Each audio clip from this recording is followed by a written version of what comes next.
మళ్ళా తెలంగాణ సెంటిమెంట్ రగిలించే ప్రయత్నం చేస్తున్నట్టుగా స్పష్టమైందట. కానీ బీఆర్ఎస్ పార్టీలో తెలంగాణ అనే పదాన్నే తొలగించిన తర్వాత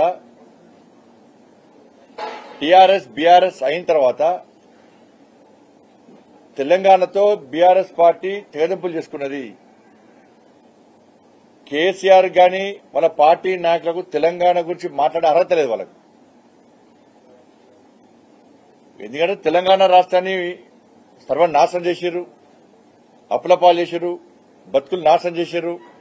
కాబట్టి ప్రజలు టీఆర్ఎస్ తెలంగాణ రాష్ట్ర సమితి అంటే ప్రజలు చీదర్చుకుంటారు, వాళ్ళని వ్యతిరేకిస్తారని భావించే ప్రజల దృష్టి మళ్లించడానికి ఇవాళ టీఆర్ఎస్ ను బీఆర్ఎస్ గా మార్చారు. మళ్ళా సేమ్